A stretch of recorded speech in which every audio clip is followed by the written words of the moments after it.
आपका जो व्यावसायिक वातावरण चैप्टर है उसी में छोटा सा टॉपिक है सामाजिक वातावरण। दोस्तों वातावरण को पर्यावरण भी बोलते हैं। माइंड कंसंट्रेट करके अच्छे से इसे समझिएगा। तो आइए जानते हैं सामाजिक वातावरण के बारे में। यहाँ पर दिया हुआ है सामाजिक वातावरण या पर्यावरण के अंतर्गत रीति रिवाज, मूल्य, जीवन शैली, सामाजिक बदलाव आदि सामाजिक शक्तियाँ सम्मिलित होते हैं। यहाँ पर कुछ सामाजिक शक्तियाँ दिया हुआ है।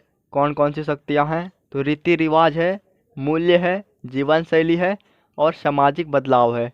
इसके अलावा और भी कई सारी सामाजिक शक्तियाँ हैं। तो कहता है कि ये सारी जो सामाजिक शक्तियाँ हैं ये सामाजिक वातावरण के अंतर्गत होते हैं। दोस्तों अपने शादी विवाह में देखे होंगे कि कई सारे रीति रिवाज होते हैं, जैसे कि मेहंदी लगाना, हल्दी लगाना, ऐसे ही कई सारे रीति रिवाज होते हैं। ये सारी रीति रिवाज समाज के भीतर होती है। जितने सामान शादी विवाह में खरीदे जाते हैं उतने सामान क्या आम दिनों खरीदे जाते हैं? तो इससे हमें पता चलता है कि रीति रिवाज के कारण व्यवसाय होता है। तो ये सारी जो शक्तियाँ हैं, रीति रिवाज, मूल्य, जीवन शैली, सामाजिक बदलाव, ये सब सामाजिक शक्तियों में सम्मिलित होते हैं। ये सब सामाजिक वातावरण के अंतर्गत होते हैं। फिर यहाँ पे आगे है इन शक्तियों में बदलाव होने से व्यवसाय प्रभावित होती है।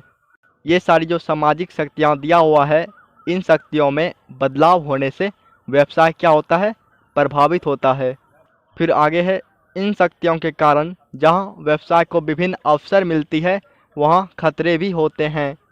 समाज में रीति रिवाज के अलावा और भी कई कार्य होते हैं जिनके लिए हमें मार्केटिंग करना पड़ता है। और ये सारी जो शक्तियाँ होती है, इन शक्तियों के कारण जहाँ व्यवसाय को विभिन्न अवसर मिलती है वहाँ खतरे भी होते हैं। जैसे कि मान लीजिए कहीं पर समाज ने शराब पर प्रतिबंध लगा दिया। कहा गया कि इस समाज में शराब की बिक्री नहीं होगी। शराब पर प्रतिबंध लगाने से व्यापार में हानि हुआ। तो इससे पता चलता है कि रीति रिवाज इत्यादि के कारण व्यवसाय को अवसर मिलती है।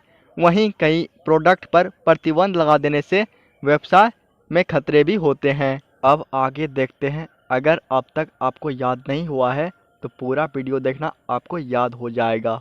वीडियो पॉज करके इसे पढ़ लीजिए। अब आगे नंबर 1 है उदाहरण में दीपावली, होली, छठ आदि पर्वों के अवसर पर मिठाई व अन्य सामग्री की बिक्री में वृद्धि होना। अच्छा बताइए कि जितने सामान आप दीपावली, होली, छठ आदि पर्वों में खरीदते हैं क्या आम दिनों में उतने सामान आप खरीदते हैं? तो जवाब आएगा नहीं खरीदते हैं। मतलब कि ये जो त्यौहार होता है, पर्व त्यौहार, या व्यवसाय को प्रभावित करते हैं, व्यवसाय के लिए फायदेमंद होते हैं। ये सब पर्व त्यौहार समाज के भीतर होती है, समाज के लोग इसमें हिस्सा लेते हैं। तो ये सब रीति रिवाज जो है सामाजिक वातावरण के भीतर आती है, सामाजिक वातावरण के अंतर्गत आते हैं। तो दीपावली हो, होली हो, छठ हो या फिर दशहरा हो, इन सब पर्वों के अवसर पर मिठाई व अन्य सामग्री, जो भी सामान इन पर्वों के लिए आवश्यक हो, उनकी बिक्री में वृद्धि होती है। मतलब कि व्यवसाय इससे प्रभावित हुआ। नंबर 2 है दलितों और महिलाओं के लिए आरक्षण की मांग। आपने सुना होगा दलित समाज के लोग आरक्षण का मांग कर रहे हैं, महिलाएं आरक्षण का मांग कर रहे हैं। ये सारी जो शक्तियां हैं, दलित, महिलाएं, ये सब सामाजिक शक्ति है। ये सब सामाजिक वातावरण में आते हैं। मैंने बताया था सामाजिक शक्तियों में बदलाव होने से व्यवसाय प्रभावित होते हैं।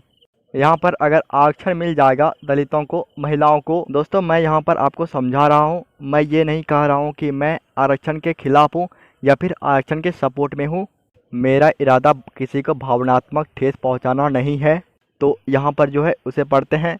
अगर दलितों और महिलाओं को आरक्षण मिल जाएगा तो उनके जीवन स्तर जो है वो ऊपर आएगी, उनकी इनकम बढ़ेगी तो खर्च भी बढ़ेंगे। इसी प्रकार यदि हर गरीब व्यक्ति का इनकम बढ़ जाएगा तो खर्च भी ऑटोमेटिक बढ़ जाएगा। अगर खर्च बढ़ जाएगा तो ये व्यवसाय के लिए फायदेमंद होगा। आपने मंदी सुना होगा। मंदी क्या होता है? तो मंदी डिपेंड करता है आम लोगों के खर्च पर। अगर व्यक्ति की आय में कमी आ जाती है, जब व्यक्तियों के द्वारा खरीद कम हो जाती है, लोग कम सामान खरीदने लगते हैं, देश में उपलब्ध सामानों की बिक्री कम होने लगती है, तो उसे मंदी कहते हैं। बोलता है कि देश में मंदी आ गया है। मंदी डिपेंड करता है लोगों के जेब पर। जब मार्केट में कम सामान बिकने लगते हैं तो कहते हैं मंदी आ गया है। अब नंबर 3 है समाज कल्याण के लिए स्वच्छ भारत अभियान। आपने स्वच्छ भारत अभियान के बारे में सुना होगा। ये योजना समाज के कल्याण के लिए है। यह योजना सामाजिक वातावरण के अंतर्गत आता है। नंबर 4 है बालिका शिक्षा को प्रोत्साहित करने के लिए बेटी पढ़ाओ बेटी बचाओ अभियान। एक अभियान है बेटी पढ़ाओ बेटी बचाओ।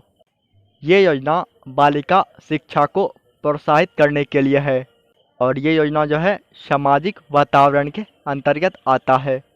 तो ये था सामाजिक वातावरण। मैं आपको व्यावसायिक वातावरण पूरा चैप्टर बता रहा हूँ।